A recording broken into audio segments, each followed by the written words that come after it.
Um continente inteiro onde nenhum país pode explorar riquezas ou reivindicar terras. A Antártica é o único lugar na Terra onde a ganância humana foi completamente bloqueada. Mas por quê? O que estão escondendo de nós? E aí, pessoal?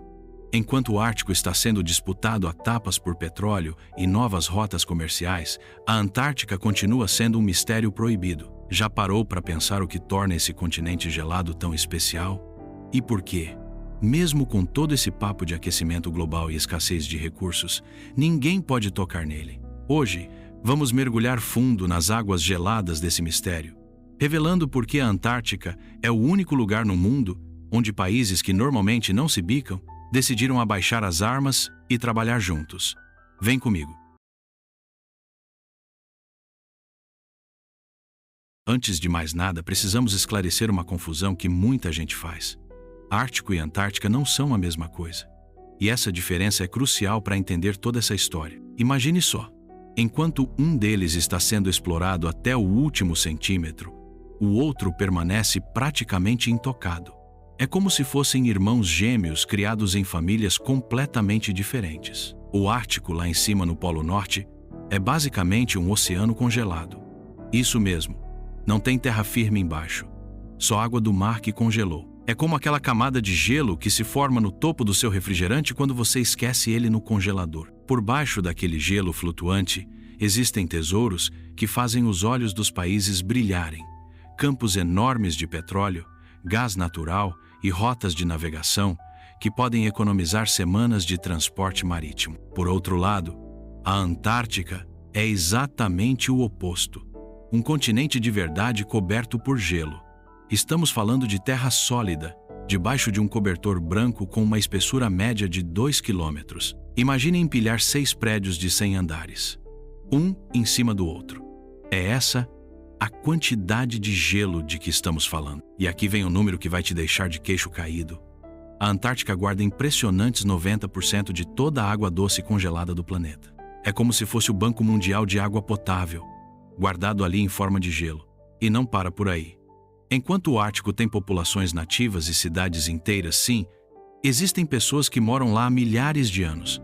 A Antártica nunca teve habitantes permanentes. O máximo que você vai encontrar são pesquisadores temporários e algumas colônias de pinguins que, convenhamos, não estão muito preocupados com disputas territoriais. É o único continente do mundo que nunca teve civilizações humanas estabelecidas. Pense nisso. Um lugar do tamanho dos Estados Unidos e do México juntos que nunca foi habitado por seres humanos. Mas o contraste mais gritante é como tratamos esses dois lugares.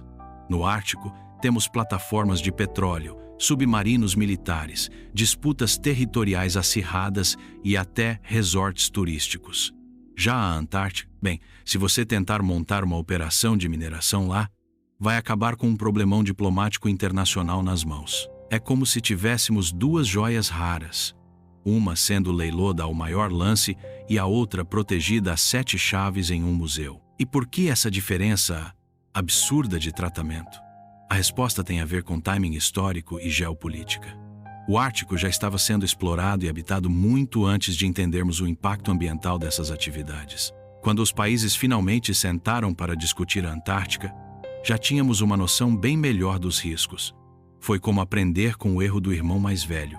E assim nasceu uma das mais impressionantes histórias de cooperação internacional da história moderna.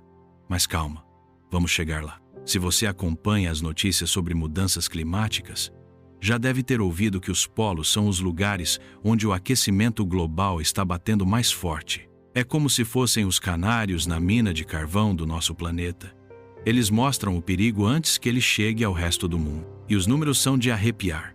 Segundo o IPCC, o Ártico já esquentou mais de 3 graus Celsius desde 1900. Isso é 3 vezes a média global. Imagina só. Enquanto discutimos se o planeta aqueceu 1 grau, o Ártico já está 3 graus mais quente. Na Antártica, a situação também é alarmante, mas de um jeito diferente. Nas últimas 2 décadas, o continente perdeu cerca de 3 trilhões de toneladas de gelo. Consegue visualizar esse número? É como se 400 mil pirâmides de Gizé feitas de gelo tivessem simplesmente desaparecido. E cada gota desse gelo derretido vai parar diretamente nos oceanos, contribuindo para a elevação do nível do mar, que ameaça cidades costeiras ao redor do mundo. Não é à toa que cientistas chamam a Antártica de o ar-condicionado do planeta. Quando ele quebra, toda a casa esquenta. O derretimento nos polos também cria um efeito dominó perigoso. O gelo branco reflete a luz solar de volta para o espaço, mas quando ele derrete, expõe água escura ou terra, que absorve esse calor. É como trocar um espelho por um asfalto preto no verão. Um reflete o calor, o outro absorve. Esse fenômeno, chamado de feedback de albedo, acelera ainda mais o aquecimento, criando um ciclo vicioso que os cientistas temem que possa sair do controle. E aqui está a grande ironia. Enquanto a Antártica derrete, países disputam o Ártico para extrair mais combustíveis fósseis, justamente o que está causando o problema em primeiro lugar. É como ver alguém tentando apagar um incêndio enquanto seu vizinho joga mais gasolina nas chamas. Esses combustíveis, quando queimados, liberam gases de efeito estufa, que intensificam o aquecimento global, derretendo ainda mais gelo. E o ciclo continua. Mas além do derretimento visível, existe outro perigo escondido sob o gelo antártico. Lagos subglaciais e permafrost que podem conter micróbios pré-históricos e até vírus desconhecidos que ficaram congelados por milhões de anos. Em 2017, cientistas russos encontraram no permafrost siberiano um vírus de 30 mil anos que ainda estava viável. Imagina o que pode estar hibernando sob o gelo da Antártica. É como uma cápsula do tempo biológica que, com o derretimento, pode ser aberta sem querermos. Por isso, quando falamos sobre mudanças climáticas, os polos são muito mais do que apenas números em um gráfico. São o sistema de alarme do planeta. Se o Ártico já está tocando a sirene, a Antártica é nosso último botão de emergência. E é aí que entra a importância crucial do tratado que protege esse continente. Porque, diferente do Ártico, ainda temos a chance de fazer a coisa certa com a Antártica. Vamos voltar no tempo. 1959, auge da Guerra Fria. Estados Unidos e União Soviética apontavam mísseis nucleares um para o outro. O mundo vivia sob a sombra constante de uma destruição mútua assegurada e todo pedaço de terra era disputado como peça estratégica no tabuleiro global. E foi exatamente nesse clima tenso que aconteceu algo que, olhando hoje, parece quase milagroso. 12 países, incluindo os grandes rivais, sentaram à mesa e assinaram um acordo para deixar um continente inteiro fora da disputa de poder. O Tratado da Antártica é tão revolucionário que parece ter vindo do futuro. Imagine só, em um mundo dividido entre capitalismo e comunismo, onde países mal conseguiam concordar sobre a cor do céu, de repente todos concordaram que um continente inteiro seria dedicado exclusivamente à paz e à ciência. É como se, no meio de uma briga de bar, todos parassem de repente e decidissem criar um santuário. As cláusulas do tratado são tão radicais que ainda hoje causam espanto. Proibição total de atividades militares, de testes nucleares, de mineração comercial. Basicamente, tudo que poderia dar dinheiro ou vantagem militar foi banido. Mas o que levou esses países a esse acordo histórico? Parte da resposta está no Ano Geofísico Internacional de 1957 e 1958, quando cientistas de várias nações trabalharam juntos na Antártica e descobriram o valor inestimável do continente para a pesquisa. Eles perceberam que a Antártica era um laboratório natural único, um lugar onde podiam estudar desde a história climática do planeta, através de amostras de gelo, até a camada de ozônio, que foi onde descobriram o famoso buraco. Era como ter uma máquina do tempo climática e um observatório natural perfeito. Destruir isso com disputas territoriais seria como quebrar um telescópio espacial para usar os pedaços como peso de papel. O tratado original foi assinado por apenas 12 países, mas hoje conta com 54 nações signatárias. Porém, existe um detalhe fascinante. Apenas 29 desses países têm poder de voto nas decisões sobre o continente. São os chamados membros consultivos, que ganharam esse status por realizarem pesquisas científicas substanciais na Antártica. É como um clube exclusivo onde a entrada não é paga com dinheiro, mas com contribuição científica. E o Brasil, inclusive, faz parte desse grupo seleto desde 1983. Uma das partes mais impressionantes do tratado é como ele lida com reivindicações territoriais. Antes do acordo, 7 países: Argentina, Austrália, Chile, França, Nova Zelândia, Noruega e Reino Unido já tinham feito reivindicações de partes do continente. Algumas dessas reivindicações até se sobrepunham, criando conflitos potenciais. O gênio do tratado foi não negar essas reivindicações, mas simplesmente congelá-las. Elas não são reconhecidas nem rejeitadas, apenas ficam em suspensão permanente. É como se dissessem: vamos deixar essa discussão para outro dia que nunca vai chegar.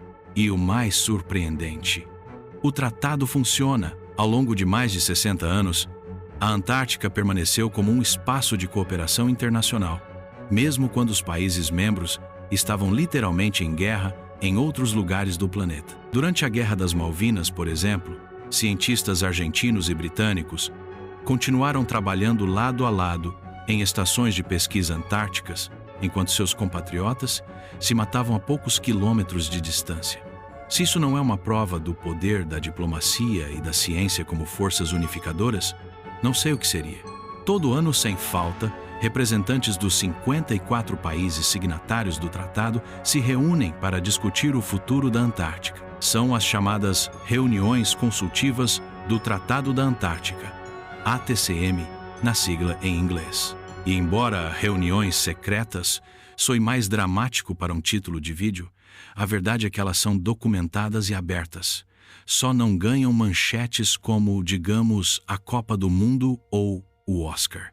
É aquele tipo de evento crucial que acontece nos bastidores da história, longe dos holofotes, mas que impacta o futuro do planeta de maneiras profundas.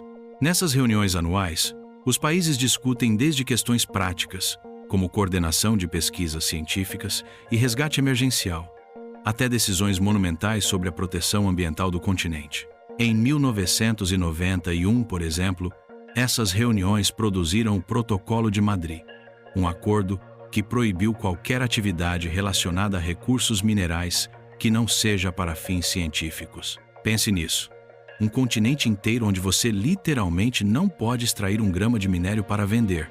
Em um mundo onde países entram em guerra por petróleo, isso é revolucionário. Um exemplo recente e impressionante do poder dessas reuniões aconteceu em 2023, quando foi aprovada a criação de uma nova área marinha protegida no Mar de Weddell. Estamos falando de uma área maior que a Alemanha, onde navios de pesca industrial simplesmente não podem entrar. A decisão foi tomada após anos de pesquisa mostrando a importância ecológica da região, que abriga colônias enormes de pinguins e é berçário para krill, um minúsculo crustáceo que sustenta praticamente toda a cadeia alimentar do Oceano Austral.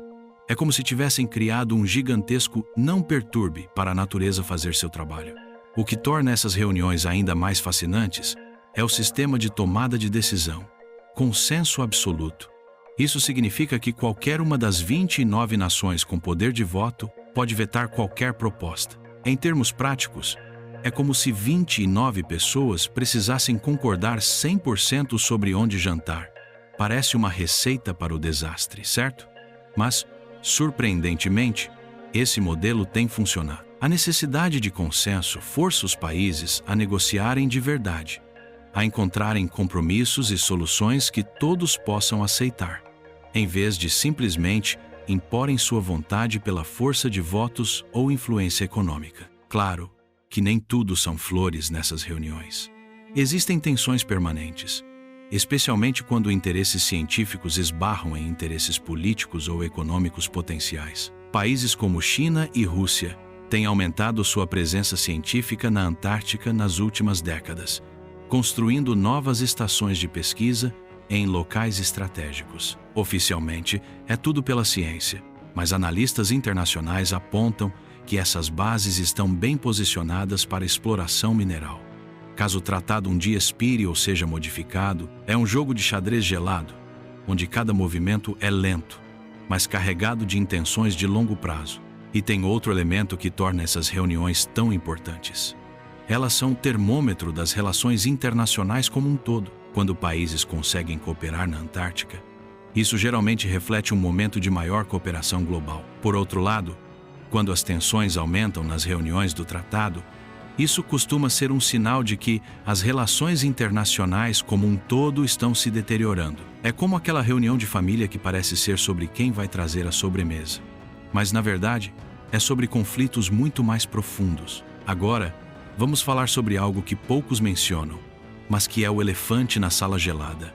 Por que diabos o Ártico não tem a mesma proteção que a Antártica? É uma pergunta que parece óbvia, mas cuja resposta revela muito sobre como funcionamos como sociedade global. Porque, sejamos honestos, a diferença de tratamento entre os dois polos é, no mínimo, contraditória. É como ter gêmeos idênticos e decidir que um vai para a escola particular, enquanto o outro trabalha na mina de carvão. No Ártico, o que vemos é uma corrida do ouro moderna. Rússia, Estados Unidos, Canadá, Noruega e Dinamarca via Groenlândia disputam agressivamente por petróleo, gás natural e minérios valiosíssimos. A Rússia chegou ao ponto de plantar uma bandeira de titânio no fundo do Oceano Ártico em 2007, numa demonstração territorial digna das grandes navegações do século XV. Enquanto isso, na Antártica, o máximo que você pode extrair são dados científicos e, com sorte, algumas fotos incríveis para o Instagram. Nenhuma gota de petróleo, nenhuma grama de ouro. A justificativa oficial para essa diferença é geopolítica e histórica. O Ártico já tinha populações nativas e presença humana quando começamos a discutir sua proteção, enquanto a Antártica estava essencialmente vazia.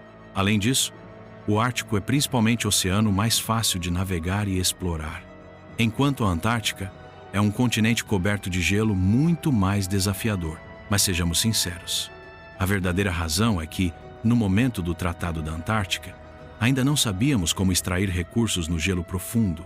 Quando a tecnologia para explorar o Ártico se desenvolveu, já era tarde demais para um acordo semelhante.